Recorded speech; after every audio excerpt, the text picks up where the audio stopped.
Bem-vindo ao DWBRcast, eu sou o seu host, Fera de Pavão, e aqui ao meu lado está ela, lutadora de Kung Fu, caçadora de lobisomens, Thaís Alves. É isso aí, mais uma história com a realeza, cara, com a rainha Vitória dessa vez, cara. Envolvendo lobos, envolvendo lutas, envolvendo Rose tentando sotaque escocês. Maravilhoso, cara. Esse episódio é maravilhoso. Estamos aqui hoje, pessoas, para falar sobre Tooth and Claw. Tooth and Claw. Me corrija se eu estiver errado, mas é o primeiro episódio da série moderna que tem alguém da realeza. Diretamente da realeza, sim, né? É, eu acho da que série sim. Moderna. Isso, na verdade esse episódio aí vem seguindo a linha de continuidade de episódios com personalidades históricas. Começou lá com o Charles Dickens, né? Só que o Dickens não era realeza, então realmente acho que é a primeira vez. Realmente? Ah, muito bom. É a primeira vez que aparece realmente uma rainha, né? A Rainha Vitória, que foi muito importante pra história da Inglaterra, até hoje. Sim, ela é importante. É verdade, e além disso, também é o primeiro episódio aí da série de episódios desse arco de Torchwood, né? Isso. Torchwood se inaugura nesse episódio, em né? Tooth and Claw, né? Que é instaurado, né? Que é aberto, que assim, vamos criar o Instituto Torchwood, da Rainha Vitória fala, né? Então, a partir daí, a gente ganha toda abre um spin-off inteiro, né? Que é o spin-off de Torchwood, todo mundo relacionado com Doctor Who. Sim, a série mesmo, Torchwood, a série ela só começa depois mesmo da Guerra de Canary Wharf, né? Depois de Doomsday, que a série se inicia. Mas a semente foi plantada aí. Exatamente, tanto que nessa segunda temporada a gente vai ver Torchwood atuando com força, tanto que Doomsday acontece em Torchwood, na Torchwood de Londres. Eu gosto muito dessa fase em que Doctor Who e Torchwood se cruzam, sim, né? É muito bacana. Então, porque essa segunda temporada, a gente vai falar isso mais pra frente, tanto hoje quanto ao longo dos reviews da segunda temporada, é que ela serve meio que pra setar ali a base de várias coisas. Por exemplo, a gente tem Torchwood sendo inaugurado nesse episódio, a gente vai ter a Sarah Jane sendo reintroduzida no próximo episódio. Novo. Então, assim, a segunda temporada, né, a gente passou pela era do Eccleston, né, que é muito importante, mas a segunda temporada ela é tão importante quanto, porque ela meio que vai passando facão nessa terra meio que tá meio encoberta. Ela vai abrindo novos caminhos pra série, né? A primeira temporada a gente vê que ela é bem experimental e inaugural, e a segunda, ela abre pra caramba. Sim, ela é muito aberta, muitos temas. Enquanto a primeira meio que teve o trabalho de trazer de volta pro imaginário popular, né? Geral, Doctor Who, a segunda é meio que pra continuar abrindo esse caminho, né? Parece que a primeira foi só botar o dedinho na água e a segunda foi mergulhar mesmo, né? Que eles conseguiram se permitir uma liberdade muito maior de criação de novos mundos, novas histórias, conceitos muito mais elaborados que na primeira, né? Sim, exatamente. E é justamente sobre isso que a gente vai falar hoje, sobre Tooth and Claw, aí o segundo episódio da segunda temporada de Doctor Who, lá de 2006. Vamos dar aquela paradinha pra beber uma água e a gente já volta pra falar sobre o episódio e sobre tudo mais envolvendo ele. Vamos lá! Blue Moon.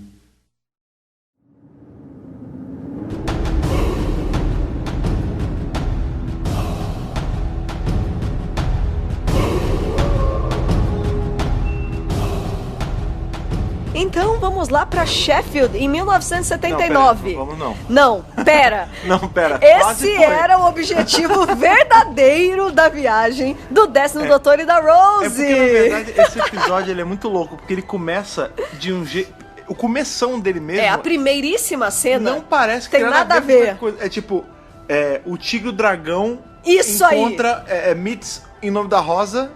sabe? E no final é uma outra coisa completamente diferente, né? Não, a gente tem aquela luta com os monges, com aqueles cortes e zoom e não sei o que, aquela cena de ação, e você fala, meu Deus, eu tô no filme do Tarantino? O que é isso? O que tá acontecendo? De verdade, a primeira coisa que veio na cabeça não foi em Tarantino, foi o Tio e o Dragão mesmo, porque tipo, só que não é monge Shaolin, é tipo padre Shaolin. Por isso que eu falei que junta com o nome da Rosa.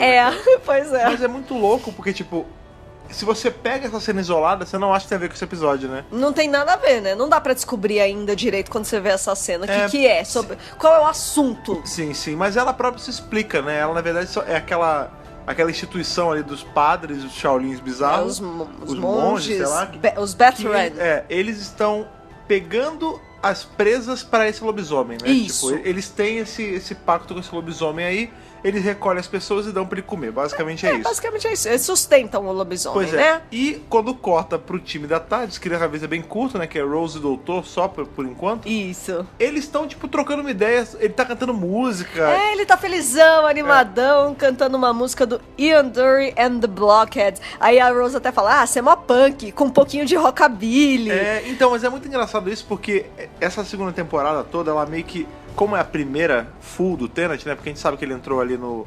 Se bem que o especial de Natal já conta faz como a temporada. segunda, isso. Mas foi o episódio de regeneração, né? É. Mas a gente vê que o 10º Doutor, ele é um tipo aficionado com referências. Com né? certeza, Tipo, ele é tudo. cheio das culturas pop. Cara, ele é o doutor da cultura pop. Ele faz referência a Guia do Mochileiro, a Rei Leão, a música popular ali do Reino Unido. É muito legal. Ele faz, ao longo, a gente vai ver ele falando da Janis Joplin, a gente vai ver ele falando de um Tem um monte de coisa. Tipo, de cultura pop geral, não só britânica, né, Pois cara? é, inclusive que eles até falam, você quer ir pro show? Aí ela fala, vamos lá, né? Aí ele fala, ótimo, 1979, um ótimo ano, teve filme dos Muppets. Eu adoro o filme dos Muppets. Na real, é muito maneiro, porque É muito legal. Antes dela aceitar, ela perguntou, mas a gente vai pra lá com a Tardes? Ele fala, mas claro, a gente tem a Tardes é pra usar pra essas coisas, né?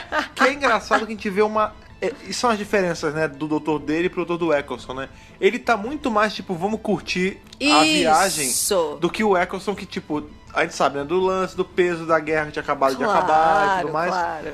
O 10º não, ele tá mais pra curtir Tá tudo que a Tardes soltaço consegue já. fazer. Pois é. E ele dá porrada na Tardes com um martelo. É uma loucura, né, cara? Pois é, eles caem no chão da tarde, eles estão se divertindo. É muito mais leve, né? O 10º Doutor, ele é mais leve do que o 9º. Isso não tem o que dizer.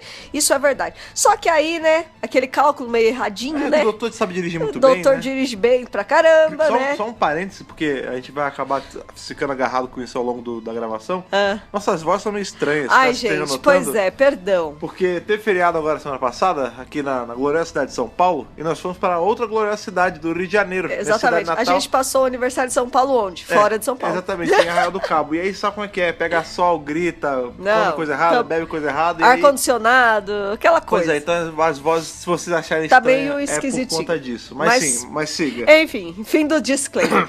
E aí a Tardes, né? Claro, não sei se é o doutor, não sei se é a Tardes, mas é o doutor, cara. Fato é... É verdade, né? A Tardes ela se dirige um pouco, mas o doutor ele dirige erradão. Eu acho que eles tinham que cair ali, porque era importante. Então vamos para 1870. É muito engraçado quando ele sai assim, que ele fala... Felizões, né? 1979 é do caralho, que não sei o quê. Opa, mas 879 é meio diferente. É, exatamente. 1979, eles vão parar bem ali, próximo, né, da Escócia. E é muito legal que esse é o episódio que o Tennant, ele tem ali a liberdade de poder falar normalmente, né, cara? Porque eu não sei se vocês sabem, né? Isso acaba sendo meio óbvio se você escuta a voz dele fora de Doctor Who.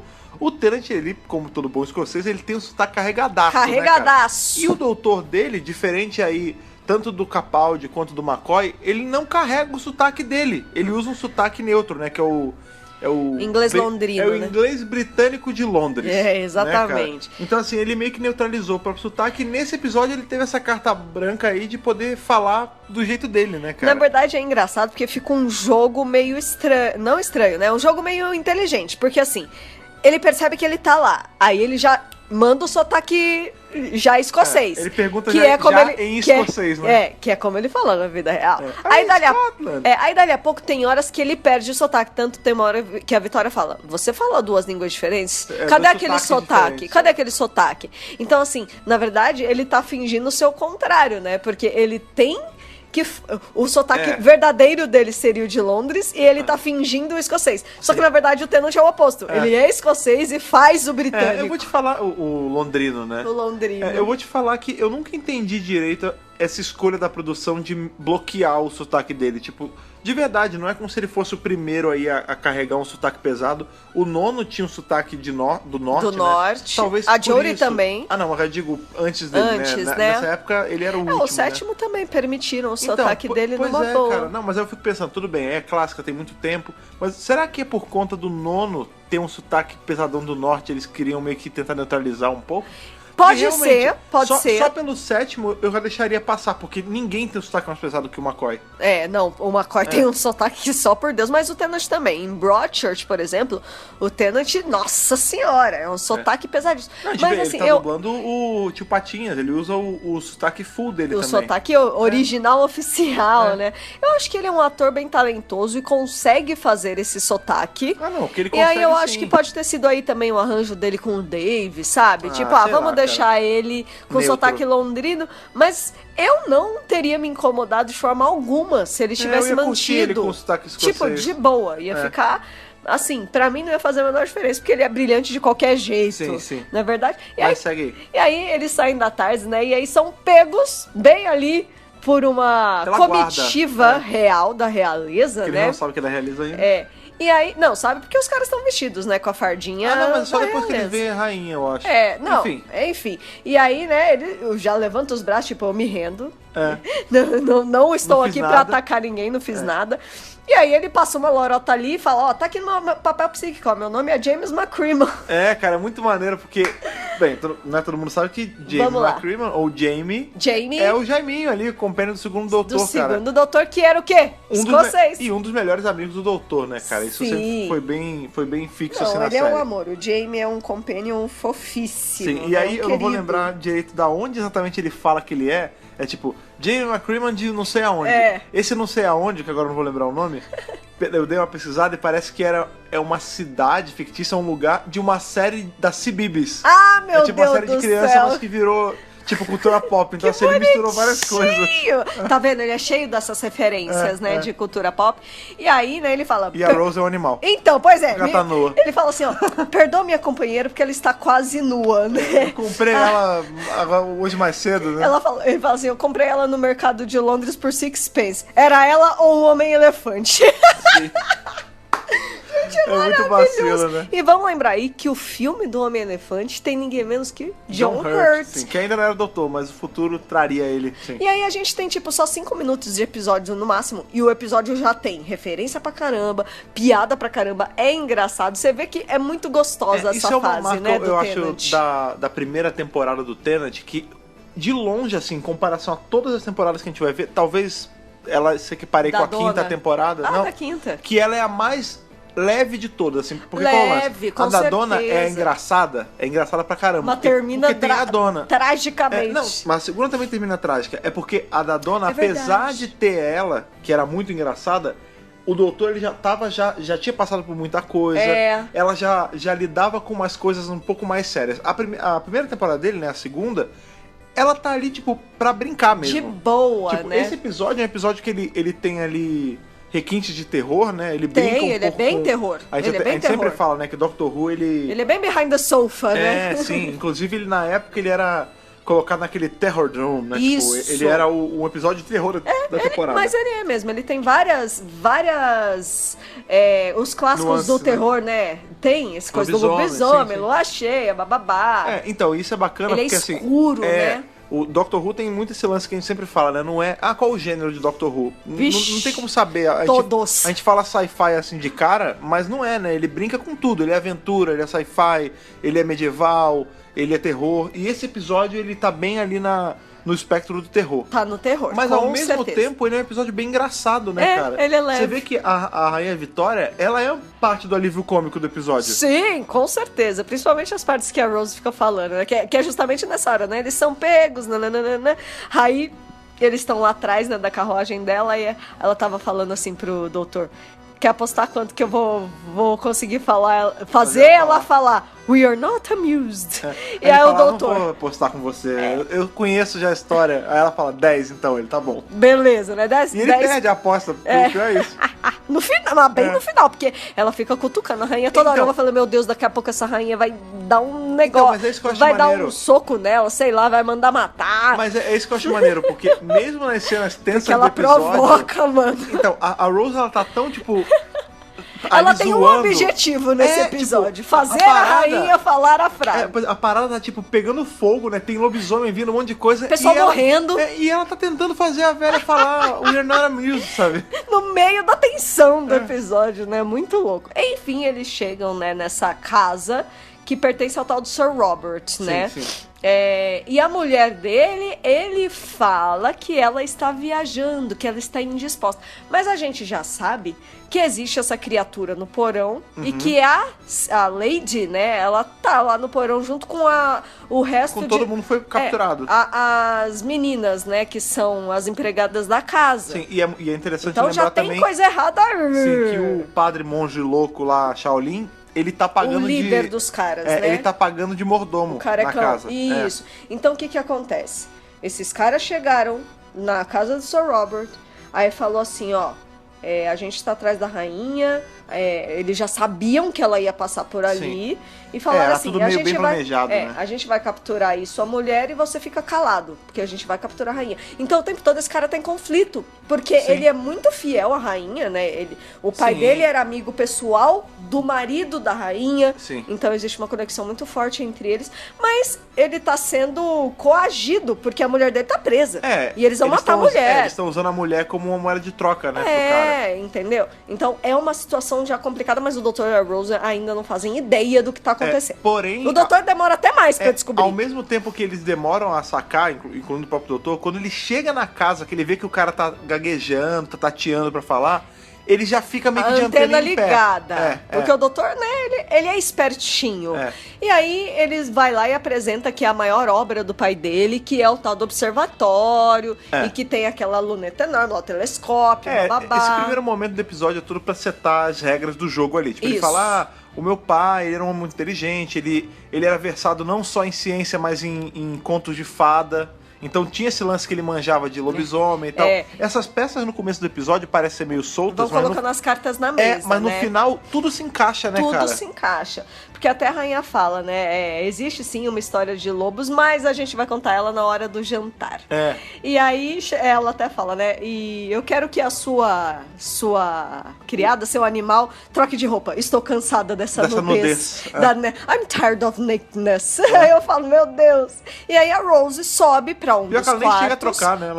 Ela fica com a roupa o episódio inteiro. Ela sobe pra um dos quartos e ela vai experimentar as roupas da Lady que está ausente da casa. Vocês estão vendo a importância de trocar de roupa pra uma roupa accurate à época? Gente, você vê, a rainha Vitória, né? Nesse caso foi assim, eles saíram achando que era uma época e era outra, né, cara? Eles nem sabiam. Olha como faz diferença, né, cara? O fato de você estar com uma roupa completamente fora da época. Inclusive, dentro da tarde, no começo do episódio, a Rose mesmo fala, tá boa essa roupa? Tipo, eles estão indo num show de rock nos anos 70, então. Cara. Eles não estão encontrando a rainha Vitória. É lógico que ela não estava preocupada com isso. Tanto que no episódio de Charles Dickens, ela muda de roupa. Sim. Ela teria mudado, é que a Tardes errou o curso mesmo. E ela tá lá, né, no quarto experimentando as roupas, ela olha um vestido azul, babá. E Nikki, ela abre o armário, ela encontra uma empregada da casa. Sim. Ela dá um grito, eu falei, meu Deus, alguém vai vir atrás desse grito, mas não dá nada.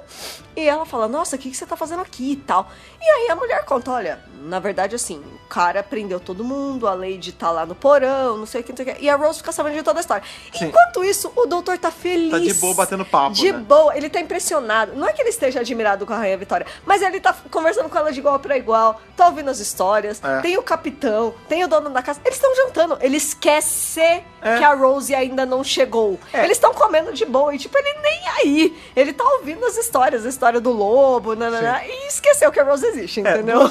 Duas coisas legais assim de se falar é que na cena que eles estão no laboratório, no observatório, né? Não é laboratório, né? Onde tem observatório. Que ele tá vendo ali o lance da luneta, ele vê que a luneta tá toda errada e ele meio que vai dar. O cara tá muito empolgado mostrando pra ele fala, mas isso aqui tá uma merda, tudo quebrado. Aí ele, pera, eu tô sendo grosso de novo, né? Aí a Rose fala, um pouco. Ele, não, mas tá bom. Então assim, você vê que a gente tinha, na Era do Capaldi, a gente vê um pouco disso, né? Bastante que a Clara, disso, né? ela tem aqueles cartõezinhos pra ele tomar conta do que ele fala, né? Tipo, she cares so I don't have to. Mais ou menos assim, olha, cara, você tem que ter um pouquinho de trato social. Então, vem aqui que eu te ajudo. E o 10º, no começo da vida dele, né? Depois a gente vê que não, mas tipo, no começo ele ainda tá meio desregulado. Ele ainda tá desregulado. É o segundo episódio dele. Pois é, aí a Rose tem que meio que ajudar ele, não, pera, fala mais assim, não assim. E esse é o papel da Companion, eu acho, né? Sim, o tempo colocar todo, o pé dele no chão. O Companion é a pessoa que fala, ó, você tá exagerando. Sim. Tá? Você tá perdendo a medida. Tá exagerando, precisa exagerar. Você tá perdendo a medida das coisas aqui. Sim. Vai mais pra cima ou mais pra baixo, sim, né? Sim. Muito legal. A Amy Pond faz isso também com 11. Toda companion em dado grau faz isso, né, cara? Eu acho que faz parte de ser companion. É porque o lance... A dinâmica do doutor com a companion é sempre assim. Um regula o outro, né? Eles servem pra equilibrar toda a aventura. Você vê com a dona, ela vai equilibrar de um jeito diferente da Marta. Isso. Que equilibrou de um jeito diferente da Rose. Cada uma tem um jeitinho, né? Que equilibrava diferente da Ace. Cada uma meio que é o prumo deles de algum jeito.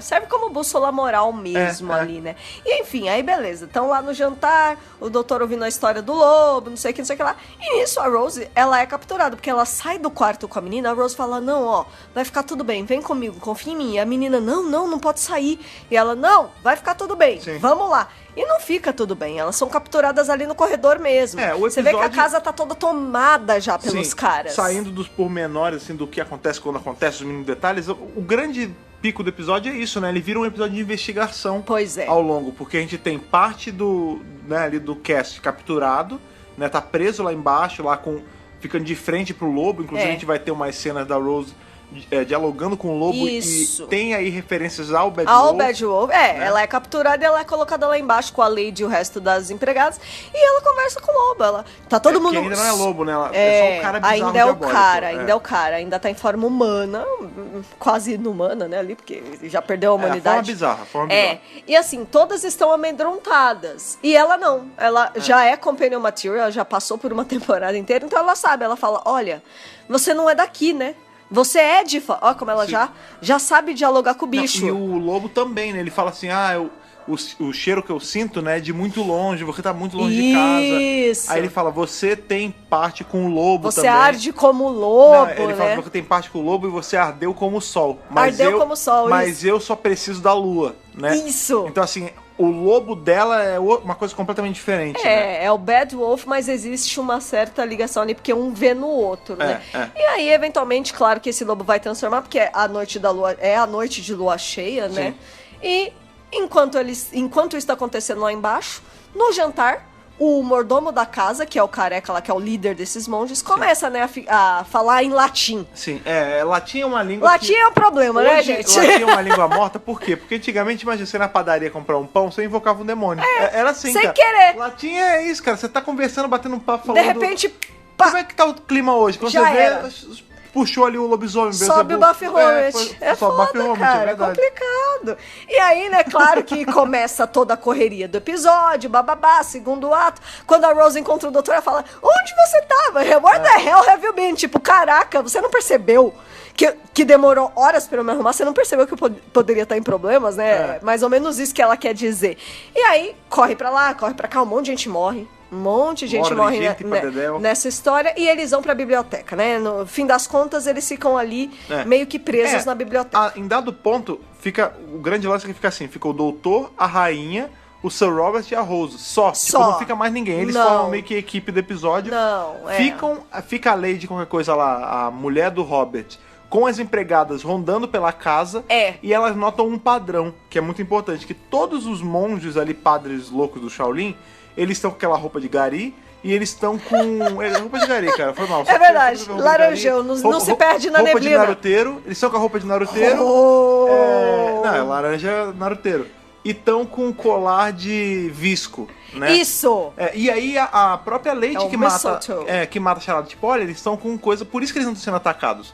E elas começam a meio que picotar ali, visco, fazer um negócio, fazer um caldo qualquer. Né? Isso. E na biblioteca, o 10º, ele vê que tá acontecendo a mesma coisa. Ele falou, mas por que o lobisomem não pega aqui? Tipo, ele tá a uma parede de distância, só ele quebrar esse troço. E aí ele usa a arma mais infalível dele, né? Que não é a screwdriver, é a língua dele, porque o 10º lambe tudo pra saber o que tá acontecendo. E aí ele lambe a parede... Eu adoro isso.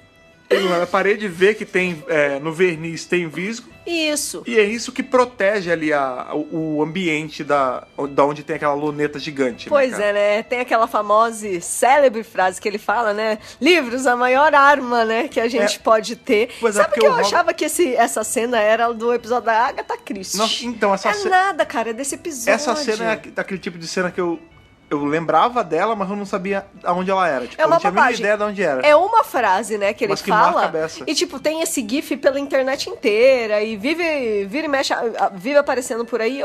Sim. E eu achava que era da Agatha Christie, porque ela é escritora. Mas não, é no episódio da Vitória, na verdade. E é né? legal que a resposta que isso é por conta das armas, né? Porque o cara quer usar arma, ele fala, pra que arma? Você tem a melhor arma de todas aqui, tipo, não precisa usar arma de fogo, né? E realmente, o que salva eles é o conhecimento. É o conhecimento. Em relação ao lance do lobo, ao lance do diamante. Isso, porque eles começam a ler os livros e ele fala, nossa, Sir Robert, o seu pai era um verdadeiro gênio. Porque olha só, todos esses livros aqui, eles estão falando mais ou menos a mesma coisa. Que tem o lance do lobo, tem o lance da lua, que tem o lance do telescópio. Ele estava estudando isso e criando uma defesa contra isso. Porque qual é o grande lance? A gente tá achando, né? A rainha tá achando o tempo todo que isso é uma armadilha pra ela. Isso. Porque, na verdade, foi uma armadilha pra ela até então, né? O padre louco lá tinha feito essa armadilha pra levar ela pra lá. Inclusive ele fala, eu demorei muito a calcular de todos os seus passeios, qual ia bater com uma lua cheia para eu poder raptar a senhora. Isso. Sempre foi. Então, assim, era realmente uma armadilha levar ela ali pra Tortured House. Não, ali. Eles estão atrás dela. Pois é. Só que aí o doutor mata que dentro dessa armadilha, sem conhecimento do próprio padre lá, já era uma armadilha pro caso do lobo aparecer. Isso. E aí a rainha até perguntar, mas é um lobisomem? Ele fala, não é bem um lobisomem, é um lupino de não sei o quê. Tipo, aquela máxima de Doctor Who que tudo sobrenatural, na verdade, é alien. É alienígena. Enquanto em Buffy, tudo, na verdade, é sobrenatural. É sobrenatural. E aí eles descobrem que um cometa caiu no ano de 1540, ali próximo da região. Sim. Faz pelo menos 300 anos que isso acontece. E sempre uma criança de algum vilarejo some e acontece o ataque do lobisomem, babá. Então essa coisa já está acontecendo há 300 anos. Porque é uma coisa recorrente, tanto que a rainha já passa isso como uma lenda, né? Isso. E ninguém sabe se é verdade, se é mentira. E fica como um lance meio conto de fada, meio fantasioso mesmo, porque, tipo, é um mal, é um bicho que aparece... Não urbana, né? Lenda escocesa. Lenda de tradição oral, né, cara? Isso E o grande lance é que ela fala assim, não tem como ser, porque como uma coisa é viver por tanto tempo, né? Nada é imortal a esse ponto. E o doutor, ele chega à conclusão que realmente não é. Ele não é um bicho que vive para sempre. Mas ele vai passando essa maldição de geração em geração. Sempre que um deve estar para morrer, ele pega uma criança, passa ali a doença, entre aspas, do lobisomem para ele. Morde, né? Morde, contamina. Arranha, enfim. E assim vai seguindo geração. E quando a Rose tá lá no porão, ainda conversando com a forma humana do lobo, ele fala, não, vai começar o império do lobo, nós vamos pegar a rainha. Eles querem não contaminar uma pessoa qualquer, eles querem contaminar a rainha pra eles tomarem o lugar. Tomarem a terra. Né? Isso é um pouco daquela... Acaba sendo um pouco com aquela brincadeira que falam que todo grande líder de estado é um reptiliano, né? Que a rainha, que a Betinha é reptiliana. Pois é. E aí não são reptilianos, são lupinos. Na verdade, no final do episódio eles falam, eles são lobisomens, né? E a verdade é que a Vitória é, sim, ascendente da família real de hoje, então nunca se sabe. Toda a família real é ascendente de toda a família real, né? Até onde eu sei. Mais ou menos, né? Porque teve umas guerras, umas disputas aí atrás, aí foi trocando as famílias. Sim, mas digo... Mas da Vitória pra cá tá tudo certinho. Pra cá, todo mundo é parente, tá tudo certinho. Sim. Ou seja, Betinha pode ser um lobisomem. Por isso que ela não morre. Com certeza, né? É por isso que ela não morre, cara. Lógico, mais de 90, quase 100 já, tá louco. Quem Você aguenta? não é imortal, mas que tem longevidade, não, né, pelo cara? amor de Deus. Ela provavelmente arranhou ou mordeu o neto. Ela não mordeu o Charles. Porque todo mundo sabe que o Charles vai renunciar porque é o filho dele que vai pegar. Isso, grande Rei William. Exatamente. E Princesa Catarina, maravilhosa. Então, Catherine Middleton. Enfim, será que ela é lobisomem também? Não, sendo... ela é plebeia. Então, será que mas as crianças são. Será que ela morderia uma plebeia? Ou será que o marido dela morderia ela pra ela virar lobimulher com ele? Não sei, cara. Cara. Olha, só sei que Charlotinha, minha futura rainha, provavelmente também. Deve ser mas vamos voltar aqui. Lobo criança. Ai, lobo criança, tão bonitinha a Charlotte. Enfim, gente. Vamos voltar aí pro episódio. É a Charlotte que sempre toma bronca ou é o outro? O menino, né? O menininho. O menino é o capeta. Ele é lobisomem, certeza. É o George. Porque não tem uma foto. Não tem uma foto de coisa da família real que aquele moleque não tá comendo, não tá ganhando uma comida de toco da mãe. Ele é lobisomem, ele certeza. É danadinho, o menino. É bonitinho, mas é danadinho. Enfim. Com certeza. E aí tem todo esse outro lance da história de que a rainha está guardando algo num cofre, numa caixinha. Parece que ela tá carregando com ela, né? Ela carrega com ela esse negócio. Diamante gigante, né? Parece uma batata, um negócio tão grande. O tempo todo a gente não sabe o que é. E aí ela tira e é o diamante, que é o diamante famoso, é o Koh-i-Noor, que inclusive existe até hoje e está exposto lá na Torre de Londres, claro hoje em dia. Né? Vai que dá outro lobisomem. Vai que, né? E na verdade é engraçado porque no começo da história, né, o doutor fala que ela é rainha lá da Índia, imperatriz da Índia, né? E guardiã da paz. E esse diamante veio da Índia, realmente. Inclusive até hoje, a Índia e o Paquistão tentam convencer a coroa britânica de que eles são os donos por direito, porque eles se tornaram independentes. Pois é, porque quando o Reino Unido chegou mas a coroa já tomou, já. Entre 1 bilhão de asas pacificar a Índia, não foi pacificar, né? Eles tomaram na porrada, facada e sangue e tiro, né? O nome é colônia, já ouviu falar? Brasil é colônia também, a gente sabe muito bem da história, né? Eles meio que fuderam a Índia ali quando chegaram e tiraram a riqueza toda, isso aí não tem dúvida. Isso, exatamente. Então, na verdade, esse diamante, ele é um diamante de sangue, né, cara? Ele foi tirado na porrada mesmo. E ele é originalmente lá da Índia. E ela fala, olha, o meu marido... É engraçado, né? Quer dizer, é bonito, porque em vários momentos... Os momentos com o marido. Em vários momentos, a rainha fala do marido com muito amor, com muito carinho. Isso eu não sabia, é verdade. E ele já tá falecido nessa época. E a gente sabe que a história de amor dela com o marido é uma coisa historicamente conhecida e que foi uma grande história de amor. Inclusive tem a série da ITV da Rainha Vitória que está sendo feita pela Diana Coma. Que ela faz a Vitória. Então era amor verdadeiro e tal. E é muito bonitinho. É muito louco quando você vê isso. Eles colocarem isso na história, né? Não, e é muito louco porque assim, você vê gerações depois, isso só foi acontecer real mesmo agora com o menino da Kate Middleton. Porque qual foi o grande lance? A Betinha, a gente viu The Crown nas partes, não era o casamento mais feliz do mundo, não era como se eles fossem amantes, um amava o outro pra caramba. Ela realmente amava o príncipe Felipe, ela ama, né, ainda, gente, ela morreu, pelo amor de Deus.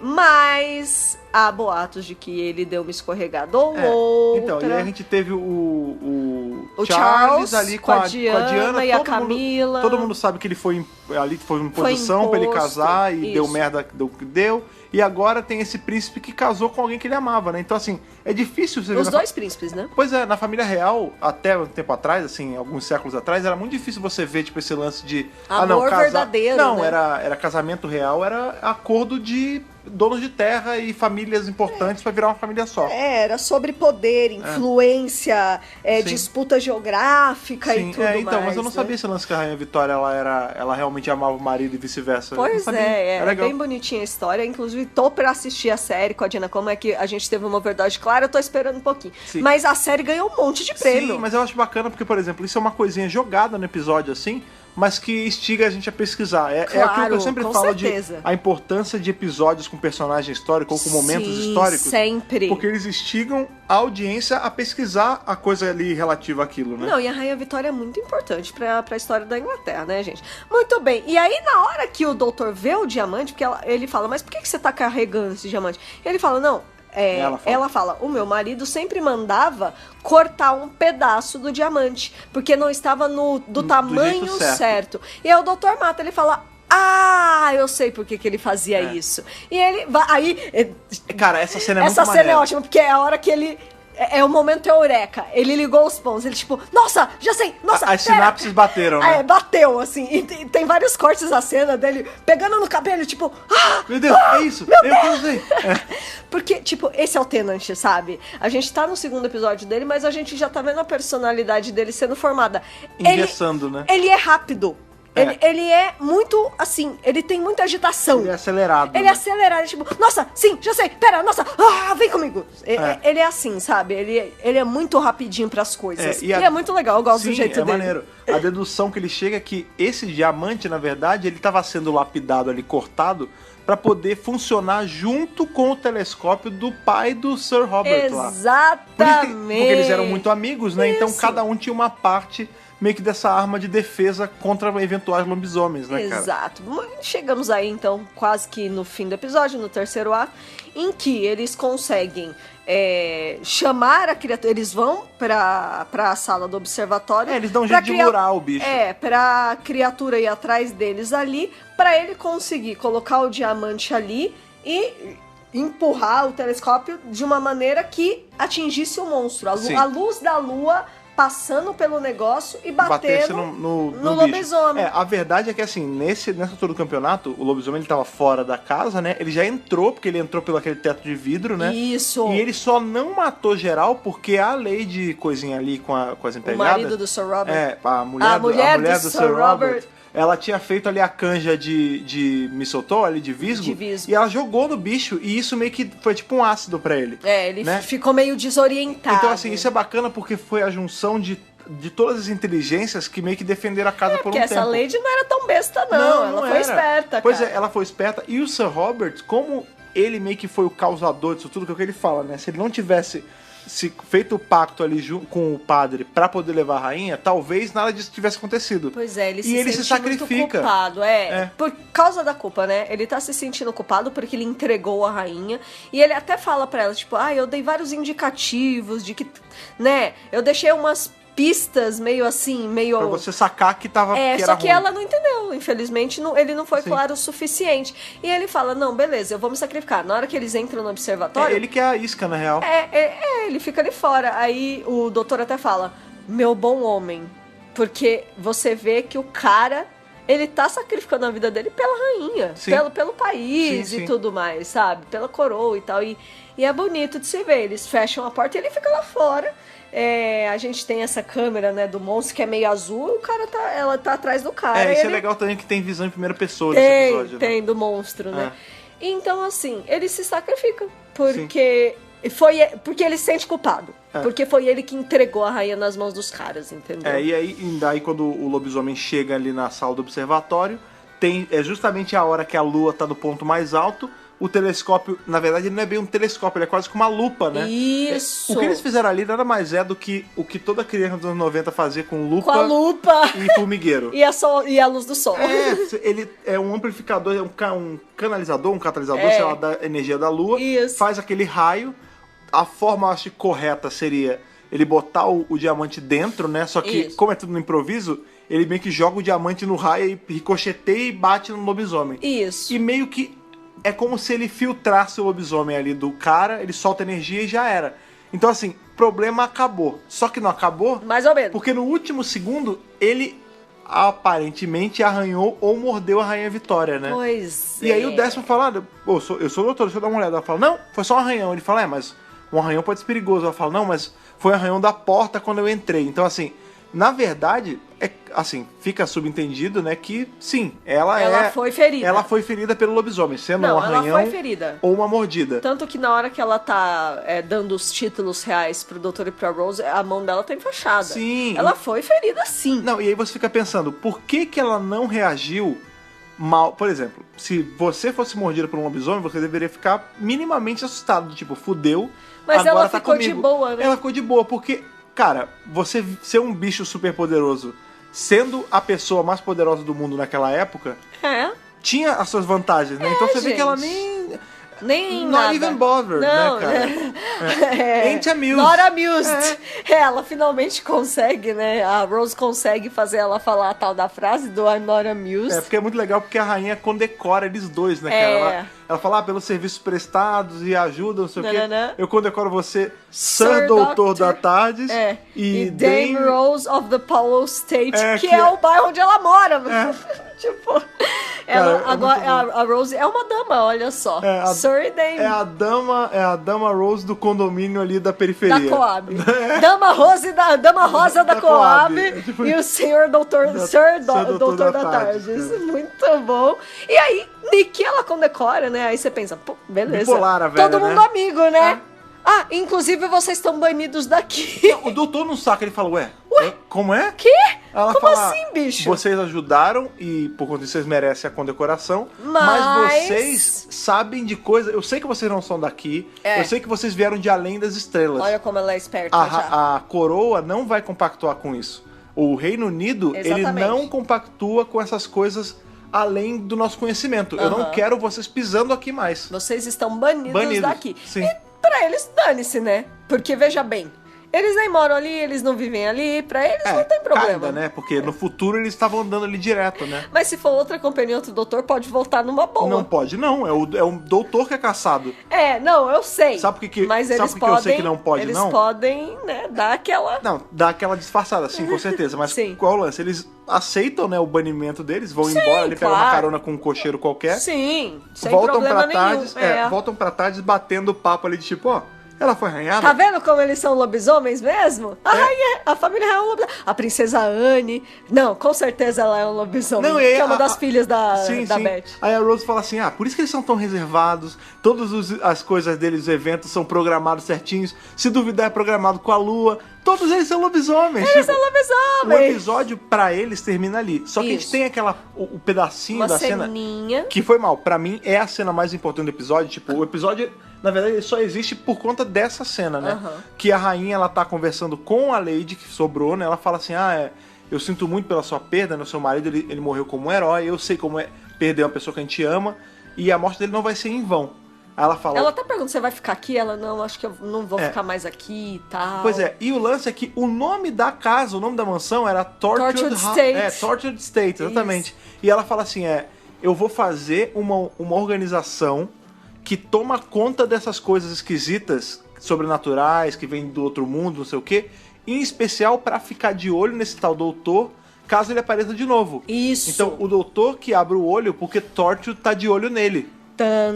Então, assim, por isso que eu falo que não adianta, pode ser o doutor que for, pode ser do primeiro o doutor ao Valeyard, cara.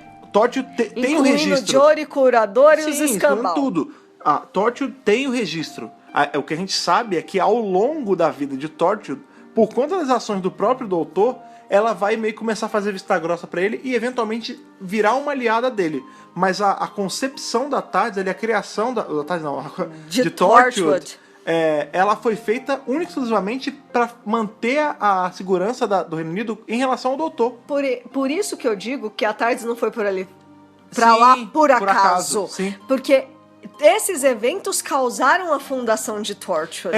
Então a Tardes levou o doutor certinho para aquele lugar, ela naquele sabia que momento. Ia ser preciso. Exatamente. Até porque se Torchwood não é criado, o 10º ele se fode muito mais cedo, porque a gente sabe que Torchwood vai ajudar tanto em Doomsday, quanto mais pra frente, quanto Davros. Isso, lá na 4ª temporada, no final dele eventos. até. Então, assim, a história do 10º Doutor está intimamente ligada com a história de Torchwood, com certeza, não tem dúvidas. Lembrando aí que Torchwood já era mencionado, já tinha um hints de Torchwood na primeira temporada. Lá atrás. Porque Torchwood, todo mundo bem sabe, né, que é um anagrama pra Doctor Who. Se você não sabe, pode catar o seu cérebro do teto, porque todo mundo quando descobre, meu Deus!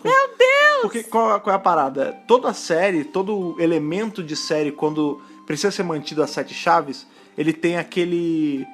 É como se fosse uma palavra código pra caso vaze, as pessoas não descobrirem o que era, né? Exatamente. E o de Doctor Who era Torchwood nos envelopes, né? Isso. E eles acabaram integrando isso à lore ali. E um outro anagrama que também ficou famoso, justamente porque foi destruído pela Karen Gillan, foi o Panic Moon, né? Isso. Que era... Sempre que eles estavam se referindo a Companion e a Companion ainda não tinha sido anunciada, né? Nos envelopes ficava Panic Moon. Numa entrevista ela falou, por que da Panic Moon, que é o anagrama de Companion, pra ninguém descobrir? Ops, acho que não era pra ter falado então, isso. Acho que a BBC não vai mais poder usar, né? Não, mas então, agora mesmo a BBC, se ela quisesse, ela podia usar Panic Moon em alguma coisa da série, né? Pois é, porque ia ser muito legal. Mesmo? Pois ia ser bacana.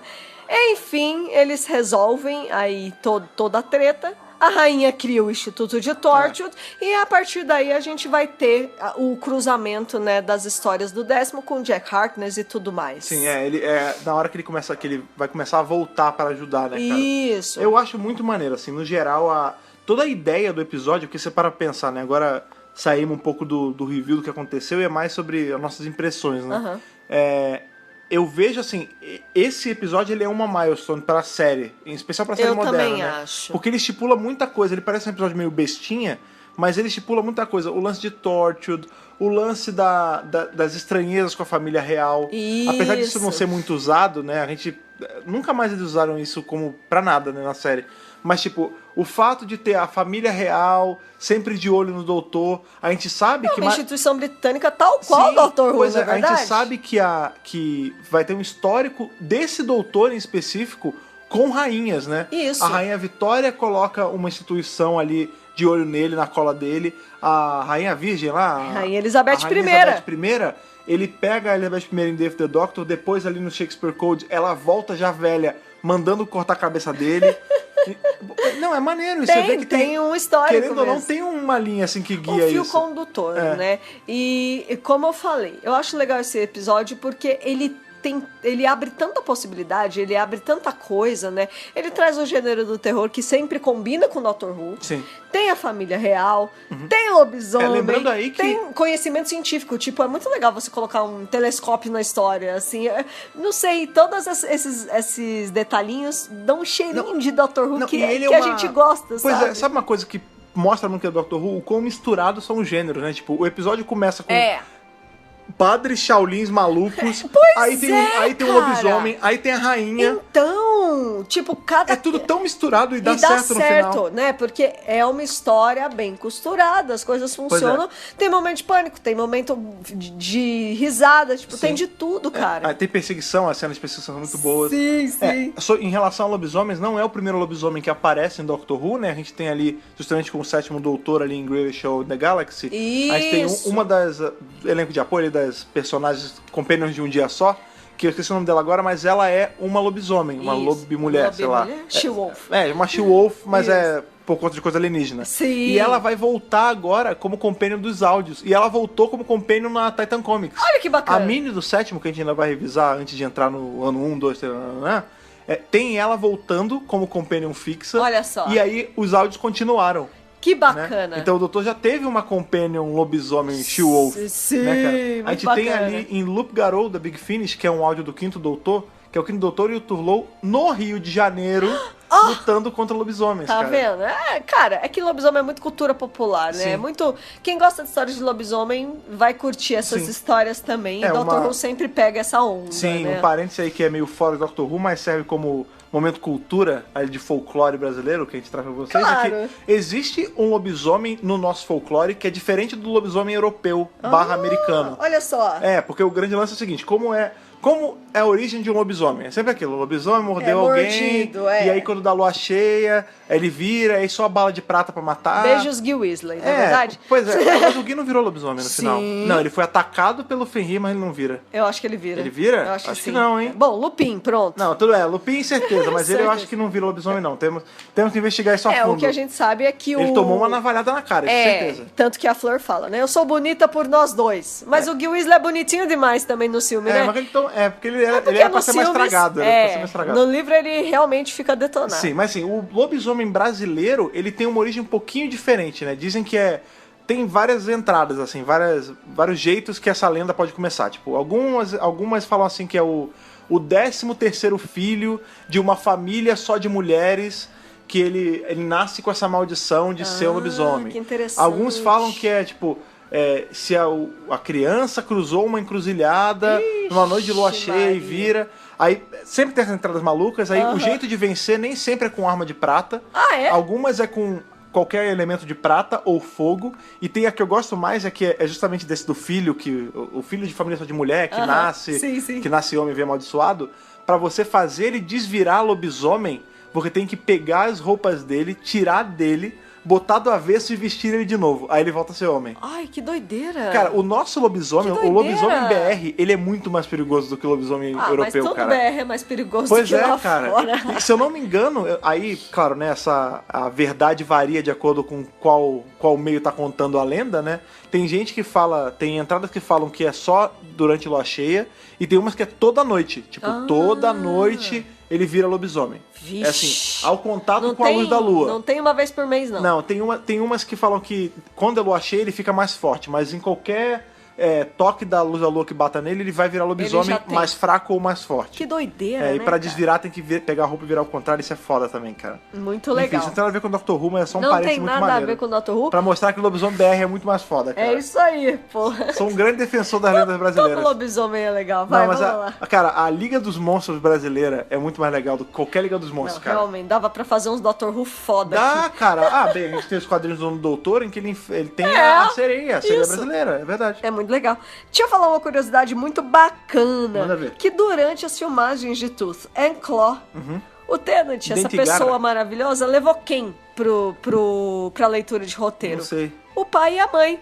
Olha aí. Ele levou os pais pra leitura de roteiro. É muito fanboy, e aí, né, cara? o lance é que os atores que faziam a Lady Isabel e o Captain Reynolds não estavam lá. E sabe quem fez a leitura? O pai e a mãe. O pai e a mãe Olha do que Tenet maneiro. fizeram a leitura do roteiro. E Que eles legal, ficaram super fanboys e Olha que tudo maneiro. mais. Uma outra curiosidade que tem sobre esse episódio, e essa é uma coisa que eu trouxe, é que esse é o episódio que mostra o quão magro é o David Tennant. Ah, mas ele Porque, é um palito maluco, mesmo. ele tá com 1 trilhão de camadas de roupa. Ele tem uma camisa, parece Ele meio é um polo palitinho. embaixo, aí tem uma social por cima, Ele aí é tem um outra por cima, palitinho, sim. e aí tem o paletó. Não. E mesmo assim o bicho é magro. Ele é um franguinho, né, meu? E é alto, né? Ele é alto e ele magro. é um bicho Sabe galho. que o Capaldi também é alto e magro, Sim. mas parece que o Tennant é mais magro ainda. É. Ele é bem ossinho Isso mesmo, não é uma- ossudinho. isso não é uma curiosidade, isso é uma coisa que eu sempre Não, achei isso é só engraçado. é uma bobagem. Porque nesse episódio é um dos primeiros que a gente vê, se não o primeiro que a gente vê o 10º Doutor sem gravata.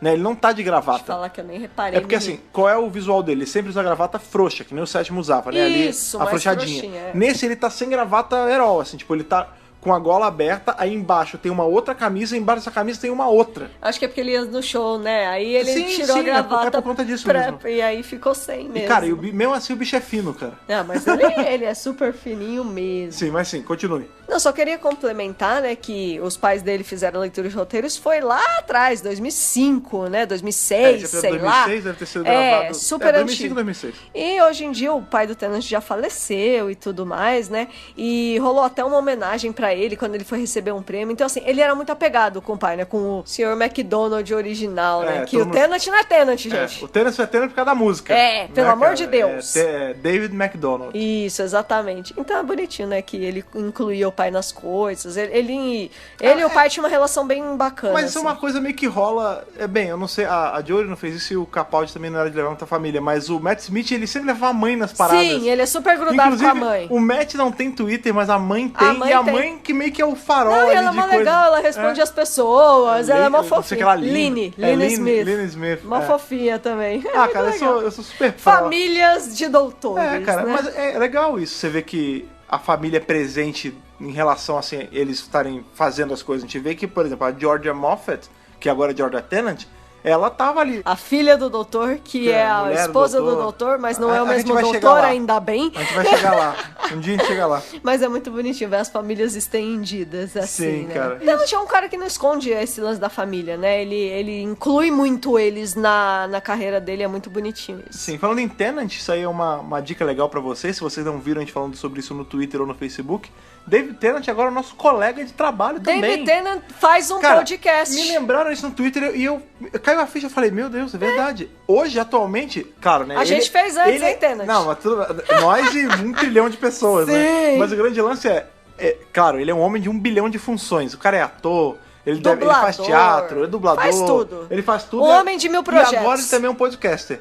E aí, foi o que eu falei, tem ali um momentinho onde nós somos da mesma profissão desse homem. Temos uma ligação, Né, não é cara? verdade? Porque agora o David Tennant está compondo a podosfera do mundo, cara. Porque ele começou o David Tennant Does a podcast with. Esse é o final. O Twitter é @DavidTennantPod. Sim. Só pode, vai até o pod. E ele vai E entrevistar tá no uma galera. Spotify, já dá pra ouvir lá. Acho que já saiu da Olivia Colman, se não me engano. foi o primeiro. E vai ter Jodie Whittaker, John Hamm, Não, Ian Whoopi Goldberg. Sir Ian McKellen, Whoopi Goldberg, Whoopi bicho. Goldberg. Vai ter o John Hamm. Vai ter o John Hamm, foi o que cara. eu falei, John Hamm. O cara lá de Grace and Frankie. Ah, o Martin Sheen. Sim. Cara, só vai ter monstro. Só vai ter monstro. E muito legal, né? Ver o Tennant entrando aí na podosfera. Sim, muito bacana. cara, muito bacana. Treinem o inglês ouvindo podcast do Tennant e audiodramas da Big Finish. Olha aí, ótima chamada. Não muito, é? Muito bom, muito É isso bom. aí. O que também é muito bom é aquele momentinho das nossas notas. Então, vai aí de Hartnell Whittaker para Tooth and Claw. Pra Tooth and Claw, eu vou dar a nota Matt Smith. Olha aí. Matt Smith, um pouquinho abaixo do primeiro episódio, né? O New Earth. Que eu dei, acho que eu dei 13, não foi? Eu não sei, não lembro. Foi 12 ou 13. Tá, Foi eu algo acho assim, que foi porque 12. eu amo muito New Earth. Sim. Eu gosto também muito de Tooth and Claw. Aliás, né, eu já falei aqui antes, a segunda temporada de Doctor Who é a minha favorita. Assim, claro que eu gosto de outras temporadas, eu gosto da Donna, eu gosto da Amy, eu gosto de um monte. Sim, sim. Eu gosto do Capaldi. Mas assim, essa temporada, ela ficou meio nostálgica pra mim, porque foi quando a gente começa a ver a série. Eu acho que a dinâmica entre o Tennant e a Billie Piper é muito boa. Eu gosto muito da Rosie. E por todos esses elementos aí que a gente já falou, né? É mistura terror, mas também é engraçado. E aí vem Torture, e aí tem a Rainha Vitória. Tipo, é maravilhoso. Então, pra mim, é o Matt Smith. Mas eu tô curiosa pra saber a sua nota, Fred Pavão, para Tooth and Claw. Olha aí, eu também vou dar um Matt Smith. Eu também concordo com você com a sua nota. Eu acho, inclusive, aí uma predição minha sobre as nossas notas aqui ao longo da temporada. Eu acho que vai ser uma temporada que vai bater muito as nossas notas, tirando o fatídico.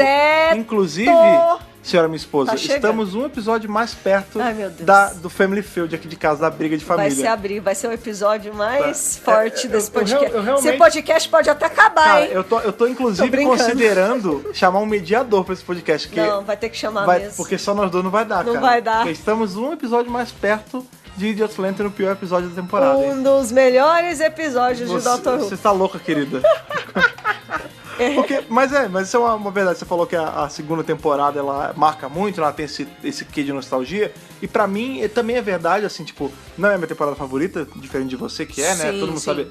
Nona e 10ª temporada estão nos topos aí da série moderna pra mim. Mas essa temporada. E da Era Tennant você prefere a Dona também, sim, né? Com a temporada All the Way. Sim. Mas essa segunda temporada me marcou muito porque foi ao longo dessa temporada que eu comecei a assistir a série clássica. Quando eu assisti a primeira temporada inteira ali com o Eccleston, aí eu já tava mega viciado. O que eu fiz? Eu voltei pra primeira fase ali do Sétimo Doutor e eu assistia um arco do sétimo, um episódio do décimo. Eu não conseguir acompanhar. Eu ficava alternando. Então nessa altura aí eu já tinha assistido 2 arcos do sétimo também. Você é louco, cara. Não, me marcou bastante. Você pegou só os escoceses, né? Eu não sabia. Que a loja que eu usei na época, eu não recomendo ninguém fazer. Foi só porque loucura. Eu pensei, qual é o que eu vou sentir menos diferença, assim, em relação à produção, ritmo. E eu peguei o sétimo pra ver. Né? Mas não recomendo, não. Fase. Não recomendo, porém ficou marcado na minha mente que era legal fazer isso. Que, tipo, porque aí eu criava essa antecipação. Porque quando a gente tem tudo pra ver, a gente vê assim de uma vez, né? Então você não tem muita essa antecipação. Como os arcos eram longos, eu ficava naquela, tipo, caramba, agora quando acabar esse aqui eu vou saber o do outro. Aí quando eu tava acabando do Tennant, eu ficava, meu Deus, mano, eu tenho que saber mais daquele outro. Pois é. Era legal fazer essa intercalagem. Eu lembro muito bem quando eu comecei a assistir Doctor Who, assim, eu não conversava com ninguém sobre a série, na verdade.